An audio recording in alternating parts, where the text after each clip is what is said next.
Hello, everybody. Father Jared coming to you, and it's been a little bit longer than I wanted to be for finishing this last part in the series upon the three different aspects of manhood in relation to the three kinds of Christ in Lord of the Rings. So, three kinds of manhood that we see exemplified by the three figures of Frodo, Aragorn, Gandalf.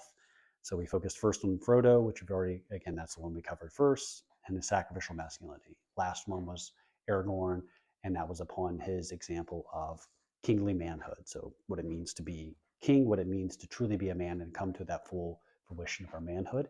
And then finally, the last one is, I think, well, like the crowning of our manhood, but really the crowning of manhood is fatherhood. And I think we see that exemplified in Gandalf, which is a little ironic because Gandalf doesn't have any children.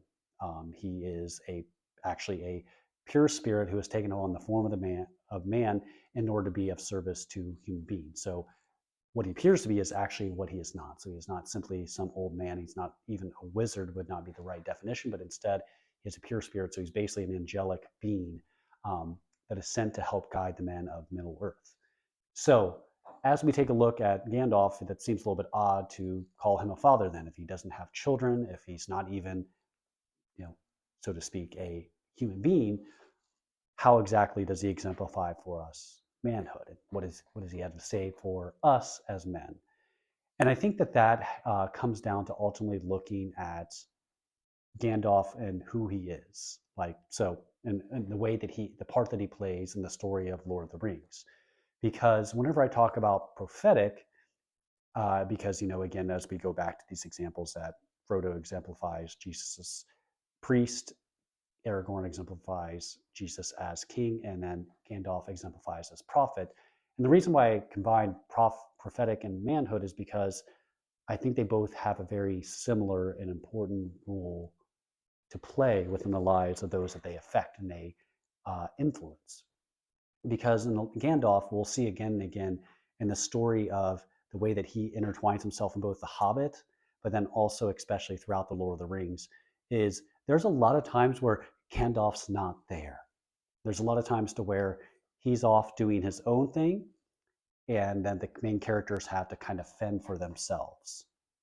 But then at the very last moment, so whenever, in The Hobbit, whenever Bilbo and the dwarves are about to be smashed and cooked by the dwarves, or not by the dwarves, but by the trolls, Gandalf shows up to save the day.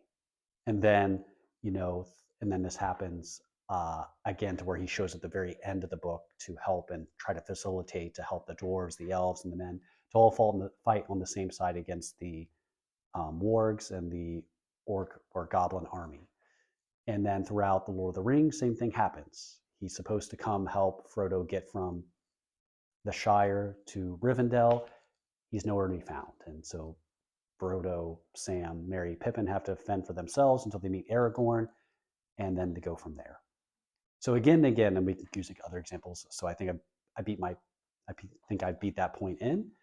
But why I think this is kind of indicates that Tolkien wanted to see him as a sort of fatherly figure is that this, I think, is a particular role of fathers to guide and not so much to necessarily always govern. Now, obviously, a father must govern, and to govern well also means to guide well. But what I mean by this is a father is not a tyrant.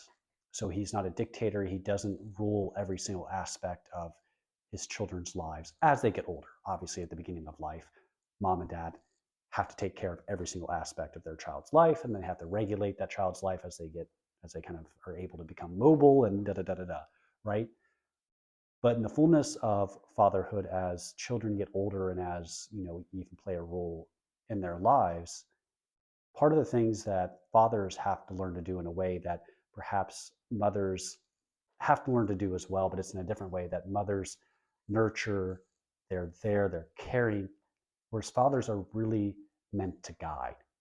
They're meant to help draw us into a deeper relationship, a deeper understanding of how we are to behave ourselves. So it's not so much being done for one's children, whether that's biological, spiritual, or any sort of uh, mentor to underling sort of relationship, is that it's not so much about a dictating or an exacting sort of like do this exactly this way, but instead it is a guiding to help one's children, those under one's care, to grow, to develop into their own individuals. And this is what happens, and this is why this is so important throughout the story of The Hobbit and The Lord of the Rings. That's why Gandalf kind of takes on that fatherly role, because the dwarves, Bilbo, the hobbits, the Fellowship, they are not meant to have everything done for them by Gandalf, who is an angelic being, which means he has a lot of power. He has complete capability to do maybe all of this himself, but yet that's not why he came, and that's not his role in Middle Earth. He was sent not to govern, to rule, to lead the charge against Sauron, but instead he was called to come to help to guide the free peoples of Middle Earth in their fight against Sauron. He's meant to counsel them. He does eventually take on leadership at the very end of the War of the Ring, but yet he never really he doesn't want to take on this sort of role of being this overlord. And so we can see Gandalf's fatherhood at play here because he's there to counsel. That's why you have so many busts and quotes from Gandalf throughout the movies. You know, like, who are we? Do not be quick to deal out death and judgment. Even the very wise cannot see all ends, right? Like that great line of like, and a reminder to then that immediate reminder, it doesn't happen exactly this way in the book, but Peter Jackson puts the quotes together of like, and, you know, as Frodo says, you know, I wish this hadn't happened in my time. Gandalf says, so do all who live to see such times, but that is not for them to decide. All we have to decide is what to do with the time that is given to us. Like, right? So a lot of these quotes that are like very powerful come directly from Gandalf. And the reason why that is because he is a father figure. He's to guide, he's to give advice, he's to counsel. He's not there to boss them around. He's there to help them to develop in who they are called to be, to help them to carry out the mission that's been entrusted to him. His mission is to help them carry out their mission, which is the mission of a father. As a father should desire to help form his children, those he has care of, to carry out the mission that has been entrusted to them by God. And we can kind of see then also, as we look at Gandalf as the example of fatherhood, I think that as we look at the example of the other three wizards we have in the story of the Lord of the Rings, there's two other ones I know. So if you're a Tolkien nerd, I know about them, but we don't really know a whole lot about them. So I'm kind of leaving them to the side. But we know two other examples that I think can give us examples of how that fatherhood can go awry, and the two ways that it oftentimes does go awry. So perhaps, you know, like less well known, Radagast the Brown, who has a very strange appearance in Peter Jackson's Hobbit movies, but that being kind of put aside, is that Radagast is someone who was entrusted with the same mission um, as Gandalf himself, but Radagast ends up becoming so infatuated with the living things of the world that ultimately he so focuses on Mirkwood, um, the this big forest, that he becomes so desirous to care for the living things of the forest that he completely neglects to interact with the peoples of Middle Earth almost at all. So what I think we can see in like his failed fatherhood is that maybe we can kind of identify and we can appreciate the fact that he wants to care for the creatures and he loves animals. That's all good stuff. But he doesn't help the peoples of Middle Earth to resist Sauron and to overcome the power of the One Ring. And this is because of an obsession with his own aspect of training, with his own aspect of what he thinks is the most important thing, which is creatures, and he fails to he neglects the people that he's supposed to be caring for.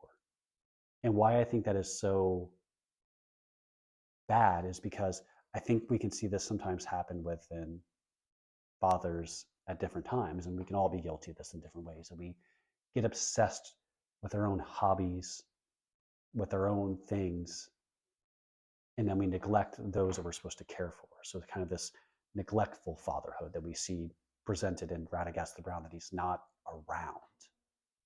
And of course, we have problem absentee fathers in our culture today at different points in different uh, in different situations. But that main point there, or that main kind of theme there, is like shown up in Radagast, and we can see how his fatherhood failed because he didn't help to contribute to the winning of the War of the Ring in any significant way. And so that's because of his neglect. He failed to take part in the mission that was entrusted to him. So we can see that on the Radagast is neglectful, or a sort of fatherhood that's obsessed with hobbies or something, or sports or something of that sort, that neglects then to care for the people in his care, his children. And and so as we take a look at that reality, one thing I think we really need to pay attention to then is also the other extreme of Saruman. Saruman, then, if Radagast is neglectful, Saruman we can kind of see as someone who wants to lord it over others, right? So Gandalf, refuses, kind of like like before the War of the Ring really began in full, or before the events of Lord of the Rings, he is offered to take on the headship of the White Council. So that is Elrond, Saruman, Galadriel, and Gandalf. And and I think also another one that's his name's slipping me, but nonetheless, like, he was asked to take on the role of leadership there, and he refused it because Gandalf didn't want to be tied down to a certain place, because he saw himself as having a mission to go to all the people, free peoples of Middle Earth, to help them and aid them in defeating Sauron and resisting his power. Where Saruman takes on the leadership of the White Council, but then also we see Saruman take up residence in Isengard, and then he becomes Lord of Isengard, and then we see him begin over time to gather influence over the men of Dunlin, and he begins to build his own orc army. And this all stems from his desire to be a lord like Sauron. So instead of resisting Sauron, he basically wants to set himself as what he would view as maybe a better version of Sauron. And what this then shows us is that ultimately Saruman, whose name is somewhat similar to Sauron now, so hopefully nobody out there who isn't familiar with the stories isn't getting confused. But what we see there is then his desire to lord it over, to ultimately control the gate and take kind of the reins of all of that. And again, I think that's a very, in a similar way to that, I think we can identify with Radagast's desire to, like, care for animals. It's a great thing, right? We can also identify with, like, the fact that Saruman thinks that he's doing something good, like, right, like, listen, this keeps on getting messed up, and maybe I'm the one to fix it, right? If everybody just listens to me, maybe that'll fix everything. And of course, that's wrong.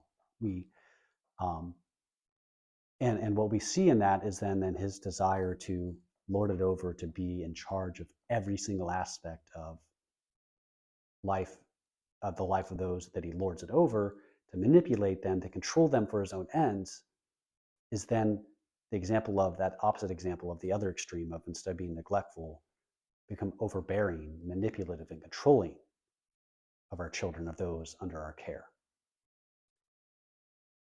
And what we see is that Gandalf, of course, is the primary example of what real fatherhood looks like.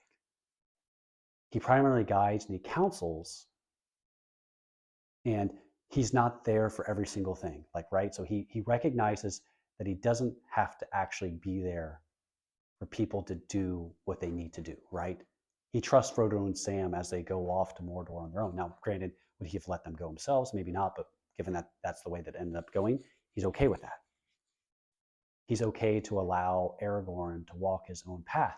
And even at the end of the Return of the King in the book, there's actually a conversation that Aragorn expresses great sorrow that Gandalf is leaving him. He says, I need your help. Like, I need your advice. And Gandalf simply tells him, you've been prepared for this. You are ready, essentially. And he permits him to lead in his own way, and says that you have other counselors that you can trust as well. But that his role is not to rule Gondor, but instead his role was to help give Aragorn the throne so that he might rule well. He recognizes his role that he's not supposed to be king of Gondor, That is Aragorn's role. So what he's doing there is exemplifying this sort of like detachment of like, this is your mission, not mine. I can't do it for you, right? And so we see Gandalf do this again and again. And I think this is a skill that as fathers that we should work to develop, right? To counsel, to guide, but not to manipulate or to manipulate, right? And I think as we look at this, then that's something important for us to reflect upon and to see in Gandalf's fatherhood this example of a man who is so willing to let go. He's willing to let go. And I think this is a challenge for every parent, whether mom or dad, to let go and allow one's children to live their life. That is not an easy thing for any of us. And I think what we can then gather from that example there is that we too need to learn to let go. Not all at once, right? Like you shouldn't let go of your 5-year-old, right? Like you need to take care of them. You need to make sure they're safe. So that's not what I'm saying. I'm saying at appropriate stages in life, you learn to let go and allow your children to do things on their own, to mark their own paths, to go their own way. And for those under your care as well, like, right? So that's something that's important for all of us. And then as we also take a look at that example there, it's also important for us to recognize that it's Gandalf is not always just letting go, and he's not purely laissez-faire and hands off. But there are a number of times throughout the books to where he is very forceful. You know, as I mentioned, like he does actually take control after being given that control by Aragorn, King Éomer at that point, King of Rohan, and the other leaders of the other lords of Gondor, that he takes leadership of the armies and takes management of this tactics and strategy that they're going to use in the final days of the war of the ring. And so he does take control in those moments of like, yeah, this is my time to step up, but fully recognizing that's something that's fully given to him by those kings, right? But I think even one great example is maybe what I think is one of the best scenes. I would say my favorite scenes, but it's a scene that's a little bit uncomfortable in all honesty. But I think it's a really great scene. It really kind of shows us Gandalf. It shows us the power of the ring. It shows us Bilbo, everybody, right? All in one. But it's like whenever Bilbo is leaving the Shire, and Gandalf very strongly encourages him to leave the ring to Frodo, to give that to him because he sees what it's doing to Bilbo. And he basically has to very strongly and use it. And it's one of the few times to where we see even like a shadow of what his true power is, what his real power is. But he becomes this very menacingly tall figure whenever Bilbo accuses him of wanting the ring for himself. Gandalf takes on this very tall, imposing figure and, says like, Bilbo, do not take me for some scoundrel of cheap tricks. I'm not trying to rob you. I'm trying to help you, right? In that moment, he knows what is best for Bilbo, and Bilbo is not entirely able to do it for himself, right? And so what we see there is that Gandalf does use that fatherly authority to help and borderline make Bilbo let go of the ring. And I think what we see in that is that, yes, fatherhood needs to learn to let go, which is something I think is a very important point, and something we need to learn to do as fathers, whether biological or spiritual. But I also think that there's something really, really important about knowing the moments to when we need to push, when we need to hold our ground. Because we also see Gandalf do this at the Council of Elrond. He tells very, very strongly to Boromir, along with Elrond, also tells Boromir that we can't use the ring. Like, that's off the table, right? That's unacceptable. And so I think we also need to recognize that we, as fathers, need to have prudence to know that yes, we need to learn to let go, but also when are the moments when we need to really hold our ground? What are the hills that we should die on, so to speak? Metaphorically, right? Of course. But I think what I'm trying to get at there is it's very important for all of us to, or as men especially, but also as parents, is like, and people of any sort of leadership, is like, it's absolutely essential for us to learn how to learn where we let go and allow others to do the task that's been entrusted to their care, right? As Gandalf allows Frodo to do, as he allows other members of the fellowship to do. But then also, where do we stand our ground? Where do we, like Gandalf to Bilbo, encourage, you've got to you've got to stop doing this, right? Like, you can't do this. Where do we, like Gandalf, really give some very strong counsel that that is absolutely something you should never do. Like, it is not a good idea for you to, leave the house at 17, like, obviously, like standing the ground there, right? Um, and so in these different ways, we see this desire. And again, this is like, I think, where manhood does differ from motherhood. That as men, we need to learn to let go. We need to learn to allow the Lord the space to work in other people's lives, of the lives of those around us. And so, all that being said, like, one thing that I think is that I think that's like a very important point that Gandalf is also willing to push back. Now, where I kind of want to conclude and draw this all together, hopefully, talk with my hands a lot more. So I'm being a lot more like my mom right now. Sorry, mom, if you listen to this.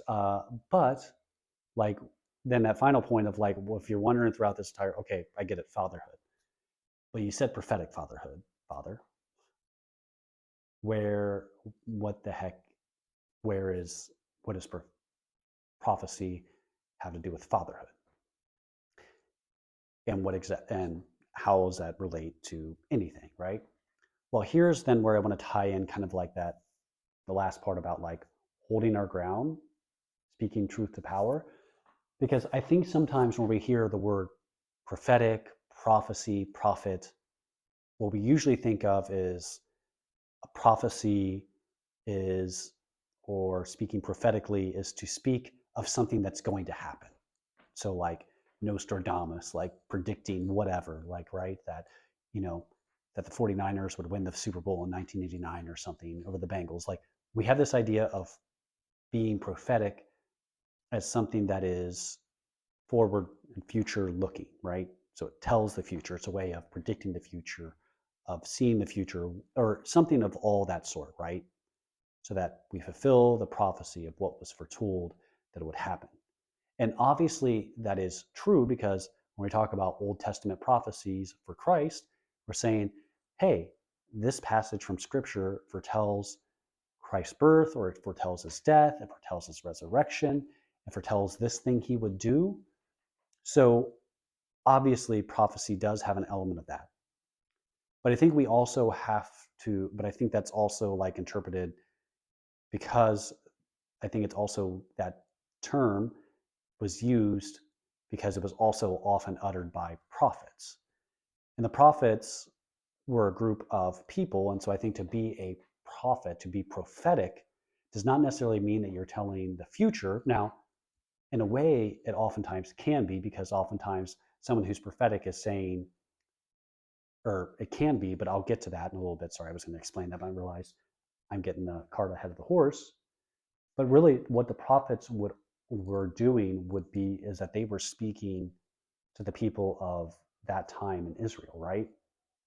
Because the prophets, again and again, like, one of the most common recurring theme in the prophets is you're neglecting widows and orphans, and you're also neglecting worship of God, right? You're worshiping other idols. You're not worshiping God alone. And so what prophets oftentimes would call out this behavior, they would call out behavior that was not in accord with God's people, with those who are living in accord with the covenant of Abraham, of Moses. And they would call them out for not living up to that. And then what they would do in calling that out and say, I see that you're not doing this. As a result of this, this is what's going to happen to you. You will be delivered up to captivity in Babylon, for example, right? So that was foretold by the prophet Jeremiah.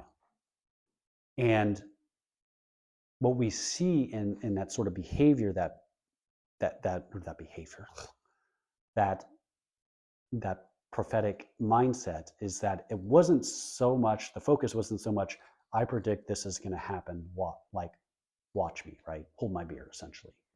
That isn't what was being said. But instead, the emphasis was actually more so on, here's what you're doing that you need to change. It was a calling out of the ways in which the people of Israel were being unfaithful to the law, unfaithful to the Lord their God. And even prophets throughout church history, because I would say that different figures have definitely been prophets even after Christ, for sure. I mean, one can just take a look at somebody like St. Peter Damian, and we can take a look at somebody like St. Francis of Assisi, who saw and called out the corruption that he saw in the church, and predicted that that wasn't changed, that there would be a growing level of unfaithfulness. And he was right. But then also he inspired others to faithfulness, which then helped to combat the unfaithfulness that he saw in the church. And we could even say that, Pope Paul VI was a prophet whenever he put out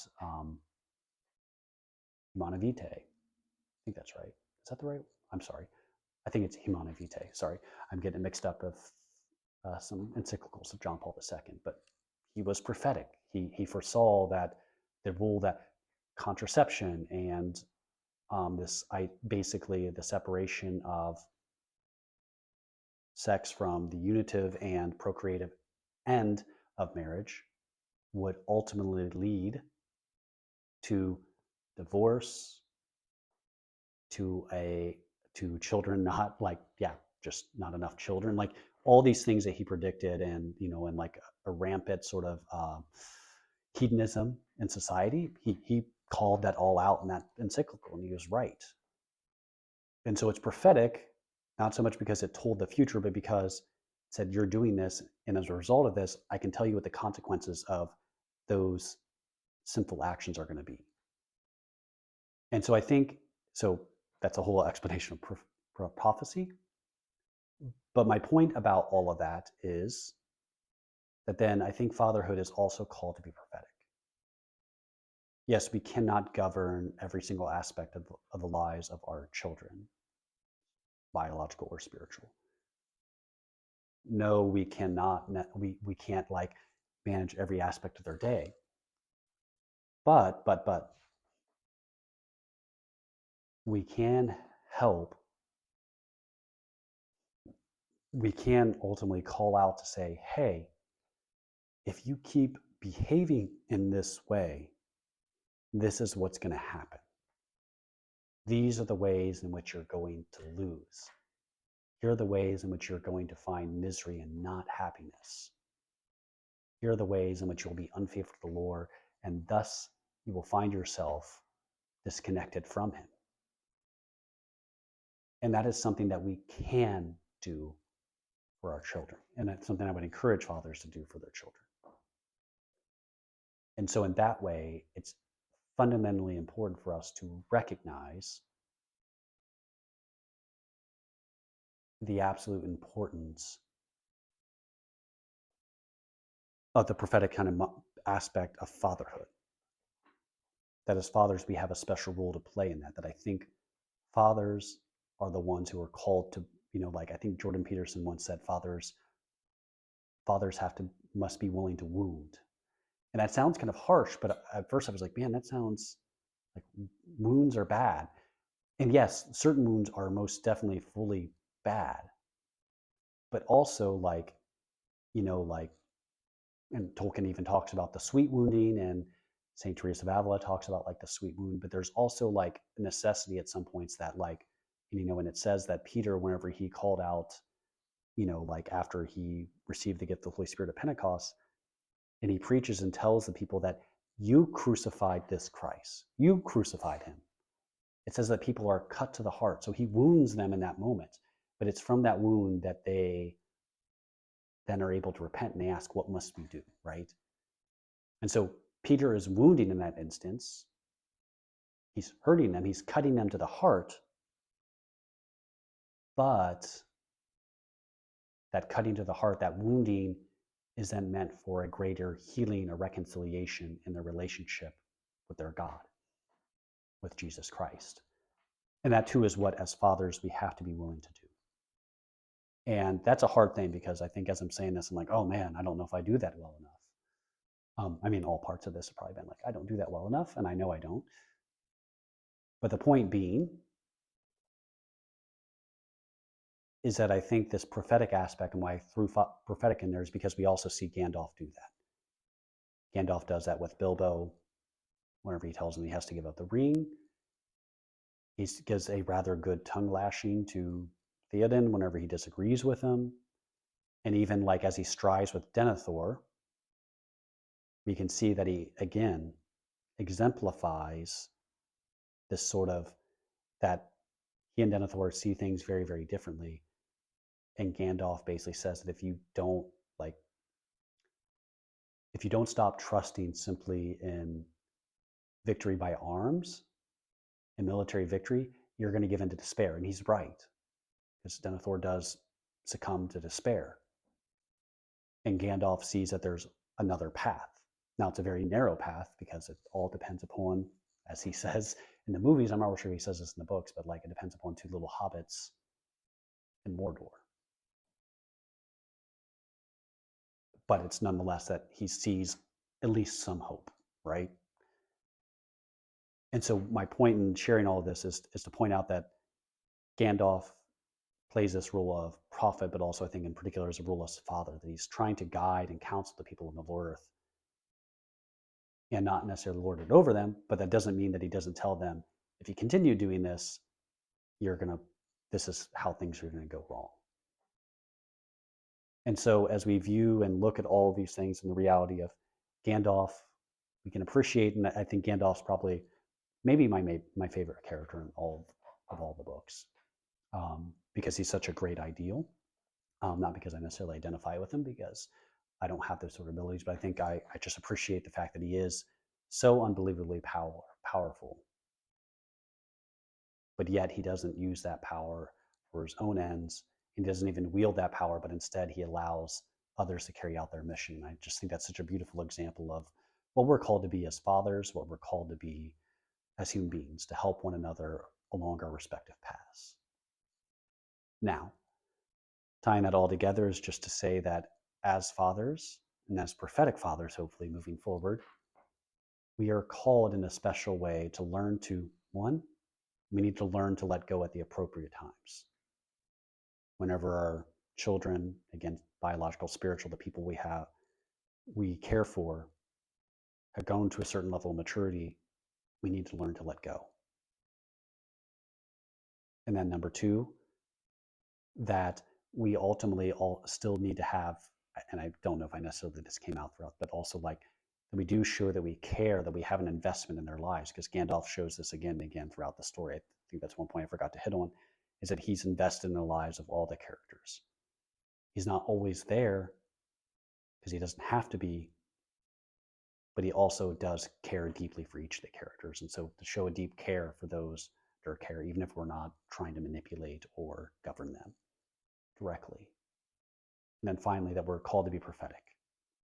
That in seeing where perhaps those under our care, our children, are going astray, are not exactly right, that we're willing to wound in a healthy way so that they might be cut to the heart and they may be brought to conversion, even if they don't receive it as that opportunity.